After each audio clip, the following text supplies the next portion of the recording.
오늘의 말씀 히브리서 12장 14절 말씀입니다. 모든 사람과 더불어 화평함과 거룩함을 따르라. 이것이 없이는 아무도 주를 보지 못하리라. 아멘. 사람은 태초에 다른 사람과 더불어 살아가도록 그렇게 지음을 받았죠. 하나님께서 에덴 동산을 만드시고 하나님의 형상대로 사람을 만드셨을 때 먼저 남자를 만드십니다. 그런데 하나님께서 그가 혼자 있는 것이 좋아 보이지 않았죠. 창세기 2장 18절에 보면 사람이 혼자 사는 것이 좋지 아니하니 내가 그를 위하여 돕는 배필을 지으리라. 이렇게 하나님께서 하신 말씀이 기록되어 있는 것을 보게 돼요. 하나님께서는 그의 이 갈빗대로 여자를 만드시고 또 둘이 하나가 되어 한 가정을 이루게 하시죠. 여기서 우리가 한 가지 기억해야 할 것이 있습니다. 그것은 하나님께서 사람을 만드실 때부터 혼자 살아가는 존재가 아니라 서로 더불어 살아가는 존재로 만드셨다는 겁니다. 인간은 혼자서 완성될 수 있는 존재가 아니라는 것이죠. 서로를 필요로 하는 그런 존재라는 거예요. 원래 그런 존재라는 겁니다. 원래가. 우리 이처럼 누군가와 함께 살아가도록 지음받았다는 사실을 잊어서는 안 돼요. 우리가 한자 중에 사람 인자를 보게 되면 마치 두 사람이 서로 이렇게 기대고 있는 그런 모습 같죠. 꼭 그렇기 때문에 이 사람 인자가 만들어졌다고 오늘 볼 수는 없지만 하나의 비유로 우리가 생각해 볼 수는 있을 것 같아요.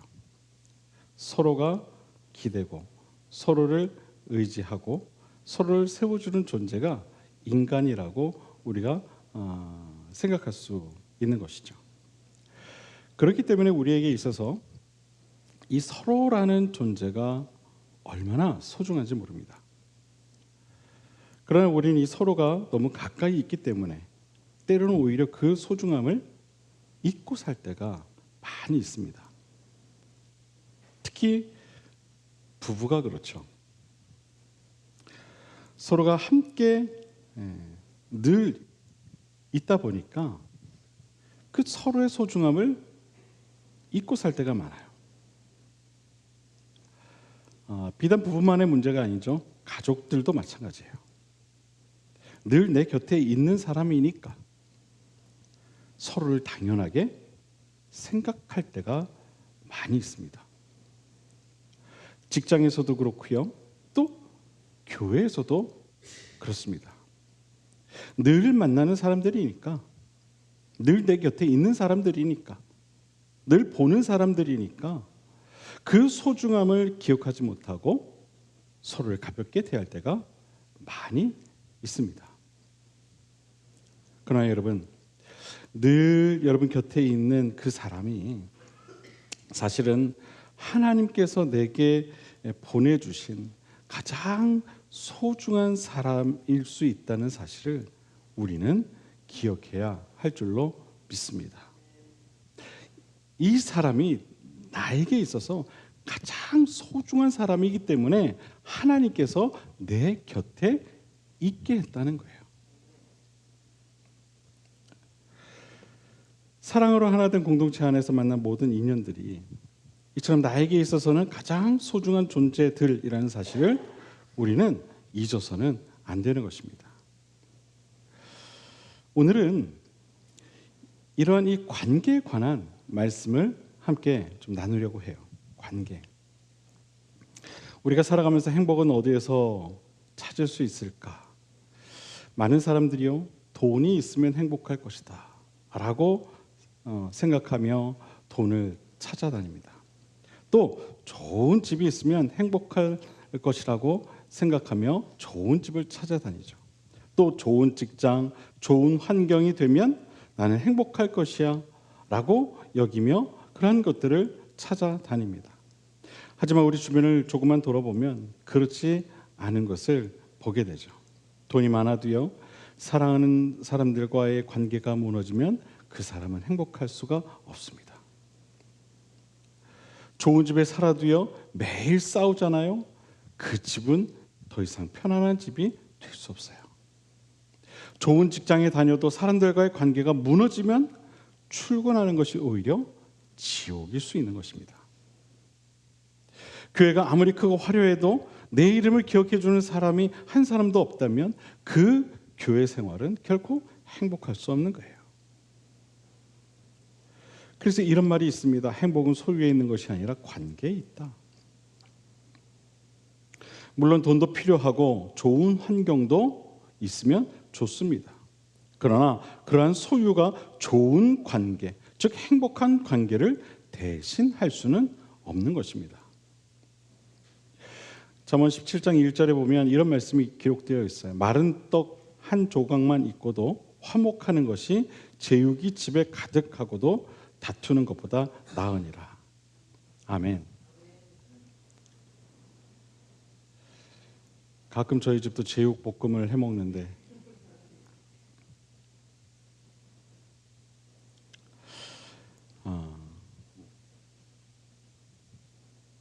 지혜로운 말씀이죠. 떡 한 조각 가지고 화목한 것이 진수성찬을 먹으며 다투는 것보다 훨씬 낫다. 우리가 새겨들어야 할 말씀이죠. 근데 어떤 분들이 이 잠언 말씀을 이야기하면 이렇게 이야기해요. 아니 목사님 그러면은요 제육이 집에 가득하고 화목하면 되죠. 지혜로운 말 같아요. 모두가 꿈꾸는 행복이죠. 저는 여러분의 가정이 제발 그랬으면 좋겠습니다. 제발 진수성찬이 끊이지 않고 또 늘 여러분의 가정이 화목했으면 좋겠습니다. 근데 이상하게도요, 제육이 집에 가득하면은요, 그 집이 화목하기가 힘들더라고요. 그게 문제인 거예요. 이런 우스개 이야기가 있어요. 어느 날 딸이 아빠에게 물었어요. 아빠, 나 지금 숙제 중인데 선생님이 인류 역사상 가장 유명한 악처 3명의 이름을 적어오래. 근데 내가 소크라테스의 아내, 또 성경에 나오는 욥의 아내까지는 내가 기억을 해냈는데 나머지 한 명은 모르겠거든. 그래서 아빠가 이렇게 이야기했대요. 야, 너는 어떻게 니네 엄마 이름을 모르냐? 이렇게 얘기했대.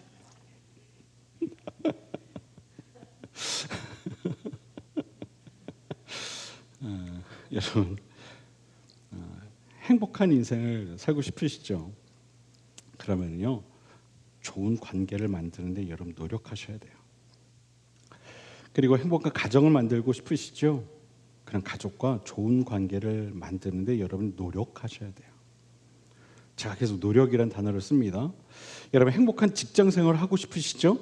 그러면은요, 여러분 직장 안에서 좋은 관계를 만드는데 노력하셔야 돼요.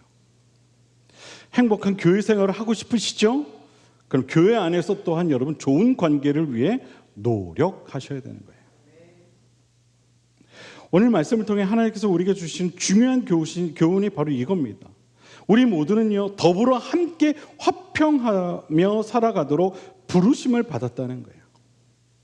성도된 우리 모두의 삶은 이처럼 화평을 이루어가는 삶이 되어야 한다는 겁니다. 우리가 노력해야 할 것이 있는데 그것이 무엇이냐? 바로 더불어 화평을 이루어 가는 것이라는 거예요. 우리 먼저 우리 자신이 타인과 함께 살아가도록 지음받았다는 사실을 잊어서는 안 돼요. 천상천하 유아 독전이 되어서는 결코 안 됩니다.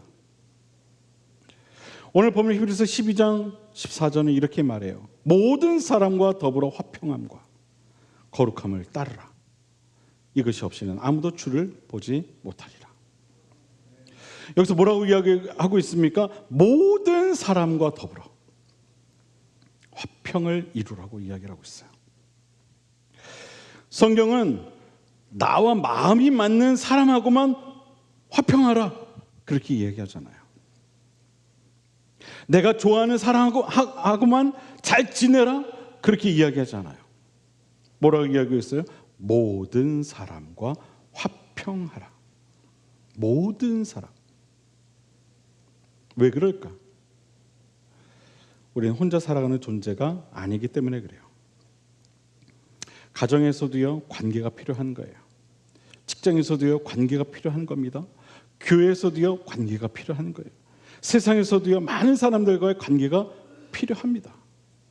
그런데 이렇게 타인과 함께 더불어 살아간다는 것은 언제나 쉽지 않습니다. 사람마다 다르기 때문이죠. 생각이 다르고요, 성격이 다르고요, 말하는 것도 다릅니다. 자라온 환경도 다르고, 좋아하는 것도 다르고, 싫어하는 것도 다르죠. 그래서 함께 살아가다 보면 갈등이라는 것이 분명히 생기게 됩니다. 그런데 성경은 우리에게 말하고 있어요. 모든 사람과 더불어 화평하라. 그러므로 이 화평이라는 것은 갈등이 전혀 없는 상태를 의미하는 게 아니라는 것을 우리는 알 수 있어요. 서로 다른 사람들이 함께 더불어 살아가다 보면 갈등이 생길 수 있습니다. 중요한 것은 갈등이 생기지 않게 하는 것이 아니라 갈등이 생겼을 때 그것을 어떻게 풀어가느냐에 있는 것입니다. 화평은 기다리는 것이 아니라 만들어가는 것입니다. 믿으십니까? 성경이 말하는 화평은 가만히 있는 것이 아니에요. 주님께서 가만히 계셨으면 우리에게 평화가 올 수 없었어요. 주님도 가만히 계시지 않으셨죠. 우리를 위해 이 땅에 오셨죠. 평화를 주시기 위해 오셨어요. 그리고 고난을 당하셨죠. 십자가에서 죽으셨어요. 우리에게 평화를 주시기 위해서 그러한 노력을 하셨다는 거예요. 그래서 이 화평이라는 것은 가만히 있는다고 해서 우리에게 오는 것이 아니라는 거예요. 나는 아무하고도 싸우지 않습니다. 고로 화평합니다. 이게 아니라는 겁니다. 때로는 갈등이 생길 수도 있지만 그 갈등을 해결해 가는 노력, 화평을 이루고자 하는 그 노력, 그것이 우리에게 있어야 한다는 겁니다. 그것을 피하거나 그것을 무시해서도 안 되는 거예요. 나는 아무것도 하지 않겠습니다. 이런 태도는요, 결코 화평을 이룰 수 없는 거예요. 성경이 말하는 화평은 적극적으로 만들어가는 화평인 줄로 믿습니다. 그래서 로마서 12장 10절부터 18절을 보면은요, 우리에게 화평을 이루어가는 구체적인 방법을 우리에게 말하고 있는데 이렇게 이야기해요. 형제를 사랑하여 서로 우애하고 존경하기를 서로 먼저 하라. 먼저 사랑해야 한다. 먼저 존경해야 한다. 먼저 다가가야 한다. 먼저 축복해야 한다. 먼저 이해하려고 해야 한다. 그러면서 18절 말씀에서 이렇게 이야기해요. 할 수 있거든 너희로서는 모든 사람과 더불어 화목해야 한다. 할 수 있거든. 이 이야기는 무슨 얘기입니까? 네가 할 수 있는 만큼 최대한 화목하려고 노력하라는 얘기예요. 지난주에도 나눈 말씀이죠. 이 말씀은. 여기서 말하는 할 수 있거든이 라는 말이 매우 중요한 거예요. 할 수 있거든. 성경도 모든 관계가 항상 완벽하게 회복될 수 있다고 말하지 않아요. 다만 우리에게 할 수 있거든 화목하라고 이야기하죠. 내가 그렇게 노력하면 너희는 화목해질 거야 라고 얘기하잖아요. 할 수 있거든 화목해. 그렇게 해봐. 그렇게 노력을 해봐 라고 이야기하죠. 때로는 아무리 노력해도 관계가 회복되지 않을 수도 있어요. 또 그래서 거리를 두어야 할 때도 있어요. 화평하라는 것은 모든 잘못을 무조건 참고 받아주라는 뜻이 아니에요. 부당한 일을 당해도 아무 말 하지 말라는 뜻도 아닙니다. 그러나 그럼에도 불구하고 내가 할 수 있는 만큼 화평하기를 위해 노력하라는 것입니다. 미움의 대상으로 응대하지 말고 복수심을 가지고 대응하지 말고 악을 악으로 갚지 말고 가능한 선으로 악을 이기라는 거예요. 로마서 10장 17절과 18절에 보면 정확하게 이렇게 말씀하고 있어요. 아무에게도 악을 악으로 갚지 말고 모든 사람 앞에서 선한 일을 도모하라. 할 수 있거든 너희로서는 모든 사람과 더불어 화목하라. 그러므로 성도는 단순히 피스키퍼, 평화를 지키는 사람에 머물러서는 안 되는 거예요. 피스메이커가 되어야 되는 거예요. 평화를 만들어가는 사람이 되어야 하는 겁니다. 그게 우리의 역할인 거예요. 우리가 이 세상에서 평화를 만들어가는 사람으로 살아가야 하는 거예요. 갈등이 생기면 누군가 먼저 움직이기를 기다리는 사람이 아니라 내가 먼저 그 갈등을 해소하려고 움직이는 사람이 되어야 하는 겁니다. 먼저 인사를 하고요. 먼저 사과를 하고요. 먼저 이해를 하고요. 먼저 상대방을 위해 기도를 하고요. 먼저 손을 내밀 줄 아는 용기가 우리에게 있어야 하는 거예요. 에이, 저 사람 상대 안 하면 되지. 안 보면 끝 아니겠어? 그게 아니라는 거예요. 그건 세상 사람들도 다 할 수 있는 거예요. 하나님의 사람은 그래서는 안 되는 거예요. 더불어 화목하기를 노력해야 되는 거예요. 성도는 어디에서든 이처럼 피스 메이커가 되어야 합니다. 우리는 우리가 살아가는 모든 삶의 자리에서부터 화평을 만들어 가야 돼요. 가장 먼저 어디에서 화평을 만들어야 될까요, 여러분? 가정에서부터 출발하는 거예요. 가정의 화목은 어느 한 사람의 노력만으로 이루어지는 게 아니에요. 서로가 서로를 소중하게 여길 때 가능하죠. 부부가 서로를 귀하게 여길 줄 알아야 하고, 부모와 자녀가 서로를 존중할 줄 알아야 하고, 형제 간에 서로를 이해할 수 있어야 되는 거예요. 우리 이상하게도 밖에서는요, 타인에게 매우 친절해요. 그렇죠? 저도 그런 얘기를 많이 들어요. 제 아내로부터. 그런데 집에만 들어오면 어떻습니까? 무표정이에요. 말이 없어져요. 때로는 짜증이 잦아요. 예, 여기에도 그런 분들이 많이 계시죠? 그쵸?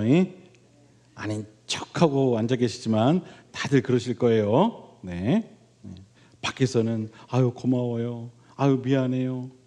그렇게 습관적으로 말하면서도 이상하게 가족에게는 그 말이 안 나와요. 밖에서는 다른 사람의 실수를 이해하면서도 가족의 실수는 그냥 넘어가는 법이 없어요. 그럴 수도 있죠. 아니 그 양말을 왜 거기다가 이거 매번 여기다가. 그러나 여러분, 가정에서부터 여러분 화평을 만드셔야 돼요. 그것이 모든 화평의 시작이 되는 거예요. 가장 가까운 가족을 가장 귀하게 여기는 그러한 신앙이 되었으면 좋겠어요. 여러분, 직장도 마찬가지입니다. 직장에서도요, 우리는 화평을 만들어 갈 수 있어야 돼요. 좋은 직장에 다니고 월급을 많이 받아도 화평하지 못하면요, 그 직장은 아까 말했듯이 지옥이 될 수밖에 없어요. 사람과의 관계가 무너지면요, 겉으로 보이는 좋은 직장도 정말 힘든 곳이 될 수밖에 없는 거예요. 상사하고 갈등하고 동료와 불화하고 후배와 관계가 틀어지면 아무리 좋은 직장이라도요, 마음 편하게 다닐 수가 없어요. 그러므로 그리스도인은 직장에서도요, 피스메이커가 되도록 해야 되는 거예요. 내가 있는 곳에 평화가 있게 만들어야 하는 거예요. 내가 들어가면 사람들이 긴장하는 것이 아니라 마음이 편안해져야 되는 거예요. 내가 함께하면 사람들이 상처받는 것이 아니라 힘을 얻을 수 있어야 되는 거예요. 그것이 세상 속에서 살아가는 그리스도인의 모습인 줄로 믿습니다. 여러분, 교회도 마찬가지입니다. 교회 안에서도요, 우리는 서로가 화평을 만들어 가야 돼요. 이것은 교회의 크고 작음의 문제가 아니에요. 교회가 아무리 커도 서로 이름을 모르고 서로에게 관심이 없으면 그 교회는 행복할 수 없어요. 또 교회가 작아도 서로 미워하고 다투면 그 교회도 결코 행복할 수가 없어요. 그러므로 중요한 것은 교회의 크기가 아니라는 거예요. 서로의 관계가 중요한 거예요. 크든 작든 관계가 행복하면 그 교회는 행복한 거예요. 서로를 얼마나 귀하게 여기느냐, 여기에 있는 거예요. 지난주에 함께 나누었던 로마서 10장 10절 말씀을 이렇게 이야기해요. 뭐라고 이야기합니까, 여러분?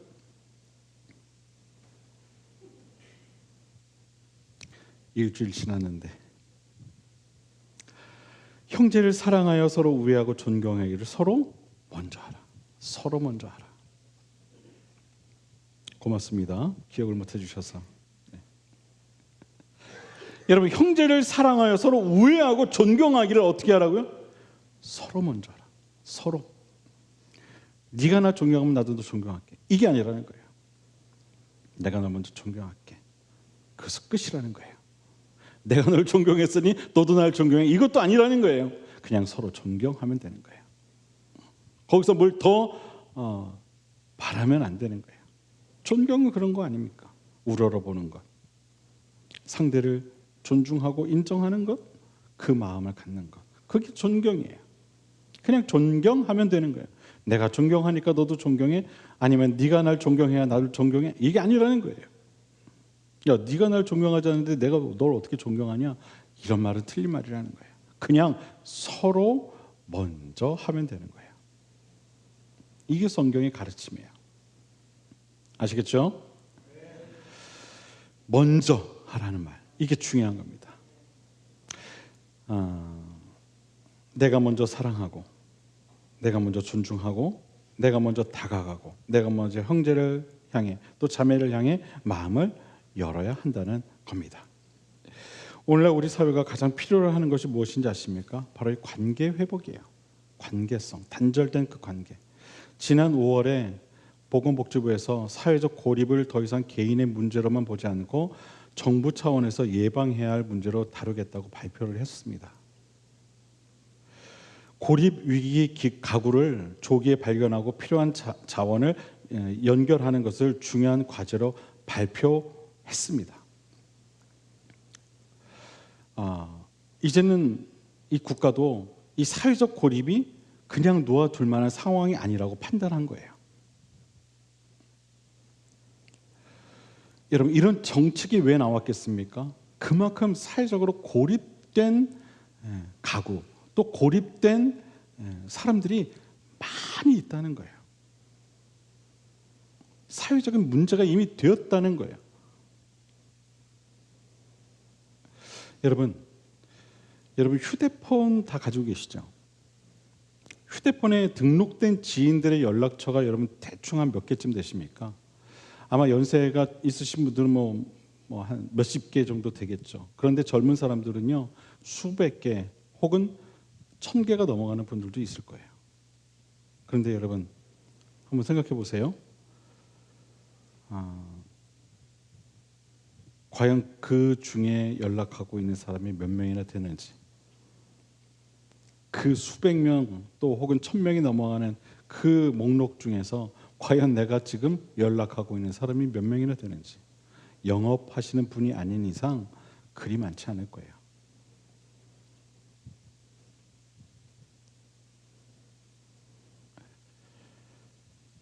또 SNS를 통해 많은 사람들의 소식을 우리가 함께 소통하는 것 같아 보이죠. 그러나 정작 힘들 때 찾아가거나 찾아오는 사람은 극히 적습니다. 많은 사람들 속에 얽혀져 있기는 하지만 정작 그 속은 외로운 사람들이 많이 있는 겁니다. 이것이 오늘날 우리가 살아가고 있는 사회의 현실이에요. 관계의 단절. 이런 때를 살아가고 있는 우리를 향해 성경은 말하고 있어요. 더불어 화평해야 된다. 더불어 화평해야 된다. 로마서 12장은 아주 구체적으로 그 방법들을 우리에게 제시하죠. 형제를 사랑하라. 서로를 존경하라. 열심히 주님을 섬겨라. 서로를 축복해라. 즐거워하는 자들과 함께 즐거워하라. 우는 자들과 함께 울라. 사랑하는 여러분, 마음을 늘 옆에 있는 분들과 함께 하시길 바랍니다. 선으로 악을 이겨 나아가시길 바랍니다. 그것이 화평을 만들어가는 방법임을 여러분 꼭 믿으시게 되기를 바랍니다. 교회는 서로를 돌아보는 공동체가 되어야 합니다. 초대교회가 왜 아름다워 보입니까? 그것은 그들이 서로의 필요를 함께 돌아보았기 때문입니다. 돌아보았다. 이것은 무슨 말일까요? 서로를 살펴주었다라는 거예요. 누군가가 어려움을 당하고 있지는 않은지, 혹 외면당하고 있지는 않은지 살펴본 것이죠. 그리고 그것으로 끝나는 것이 아니라 그들의 그 필요를 서로 함께 채워줬다는 겁니다. 그들에게는 서로가 남이 아니었어요. 내 형제, 내 사랑하는 자매였던 것이죠. 예수님께서도 말씀하셨죠. 요한복음 13장 34절에서 새 계명을 너에게 주노니 서로 사랑하라. 내가 너희를 사랑한 것 같이 너희도 서로 사랑하라. 주님 우리에게 말씀하십니다. 서로 사랑해야 된다. 이것이 너에게 주는 새로운 계명이다. 교회는 절대로 완벽한 사람들이 모여 있는 것이 아닙니다. 부족한 사람들이 모여 있는 것이죠. 그래서 교회 안에서도 갈등은 자연스럽게 만들어지게 되는 거예요. 하지만 갈등이 생겼다고 교회가 분열하고 서로를 비난하고 상처받는 것으로 끝나서는 안 되는 거예요. 갈등 속에서 어떻게 하면 서로를 사랑할 것인가를 두고 기도하고 또 노력하고 그 갈등을 해결해 가는 노력하는 그 모습이 중요한 것입니다. 서로 다른 사람들이 함께 하면서도 서로를 사랑할 수 있을 때 그때 세상은 비로소 우리를 보고 하나님이 살아계심을 발견하게 되는 것입니다. 사랑하는 여러분, 오늘 우리는 세 가지를 기억했으면 좋겠어요. 첫 번째, 우리는 함께 살아가도록 부름받았다는 사실입니다. 우리는 결코 혼자서는 살아갈 수 없다는 것이죠. 우리는 서로에게 필요한 존재라는 사실을 우리가 꼭 기억했으면 좋겠어요. 그래서 내 곁에 있는 사람을 누구보다도 더욱 귀하게 여길 수 있었으면 좋겠어요. 우리 지난주에 이어서 오늘도 한번 옆에 있는 분들을 바라봤으면 좋겠어요. 아이고, 너무 고맙습니다. 그렇게 한번 인사해 볼까요? 너무 고맙습니다. 뭐가 고마워요? 내 곁에 있어줘서. 그렇죠. 내 옆에 있어줘서 너무 고마워. 제 표정처럼 한번 해봐요. 너무 고마워. 내 옆에 있어줘서 너무 고마워. 한번 다시 한번 옆에 있는 내 옆에 있어줘서 너무 고마워.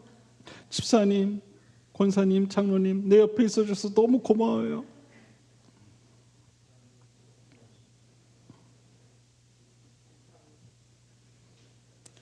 여러분이 제 곁에 있어줘서 너무 고맙고 감사합니다. 너무 감사해요. 이런 표정이 별로 안 좋으세요. 왜?